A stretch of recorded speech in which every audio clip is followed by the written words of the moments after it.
শুক্রবার দিনকে যে ছবি আমরা দেখেছিলাম সেই একই ছবি শনিবার দিনকেও, যেখানে বেলডাঙ্গার দিকে দিকে তাণ্ডব চলল বাস ভাঙচুর। ছবি দেখতে পাচ্ছেন বাসের কি হাল রয়েছে, রাস্তায় উত্তেজিত জনতার ভিড়।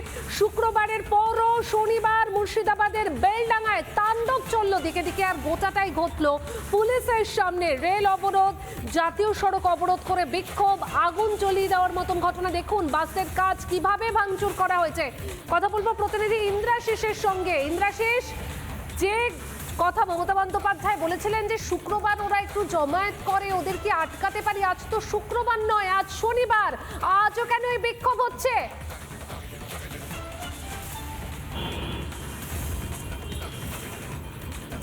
একদমই দেখো যে আজকে গতকালকে যে ঘটনা ঘটেছিল এবং তারপরে আজকে কিন্তু ফের নতুন করে উত্তপ্ত হয়ে ওঠে বেলডাঙ্গা।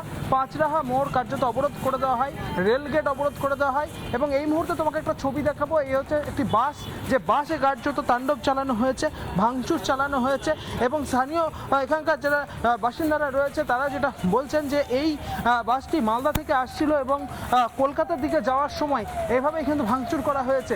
পরপর যে বাসের কাঁচগুলি তুমি দেখতে পাচ্ছ একেবারে ভাঙচুর করে দেওয়া হয়েছে এবং তার পরবর্তীতে রেল অবরোধ শুরু হয়। পুলিশ ঘটনাস্থলে যায় এবং আরপিএফ সেখানে যায় এবং তারপরে এই পরিস্থিতি সামাল চেষ্টা করে। এই যে বাসটিকে ভাঙচুর করা হয়েছে, ভেতরের ছবি কিন্তু আরও বিভৎস, ভেতরের ছবি আরও বিভৎস। আমি যদি ভেতরের দিকে ঢোকার চেষ্টা করি, একেবারে চূর্ণ বিচূর্ণ হয়ে এখানে বাসের যে কাঁচগুলো, সেই কাঁচগুলো এখানে পড়ে রয়েছে। এই হচ্ছে একটি কাঁচ, যে কাঁচ এখানে পড়ে রয়েছে, এরকম এখানে কিন্তু চূর্ণ বিচূর্ণ হয়ে এই বাসের যে জানলার কাঁচ, সেই কাঁচ পড়ে রয়েছে।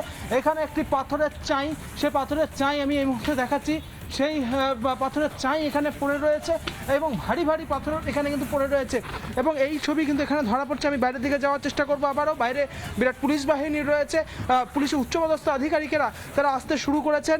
আরপিএফের যারা ঊর্ধ্বতন কর্তৃপক্ষের যারা রয়েছেন অফিসিয়ালসরা, তারা আসতে শুরু করেছেন এবং এই মুহূর্তে দাঁড়িয়ে সড়ক, রাস্তার যে জাতীয় সড়ক অবরোধ, এই যে জাতীয় সড়ক আমার পাশে রয়েছে, এই জাতীয় সড়ক অবরোধ করে দেওয়া হয় এবং সেই অবরোধটাকে সরিয়ে দিতে পারলেও রেল চলাচল কিন্তু এখনো পর্যন্ত স্বাভাবিক হয়নি এবং বিভিন্ন জায়গাতে মানুষজন তারা কিন্তু বসে থাকছে, দাঁড়িয়ে যাচ্ছে, জমায়েত করে থাকছে কার্যত রেল লাইনের ওপরে।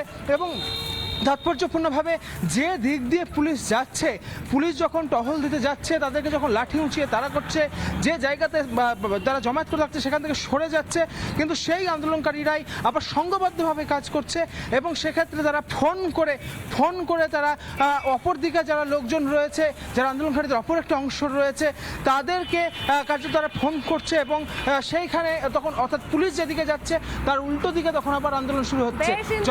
আবারও পরে তোমার থেকে আপডেট নেব, আপাতত ধন্যবাদ তোমাকে।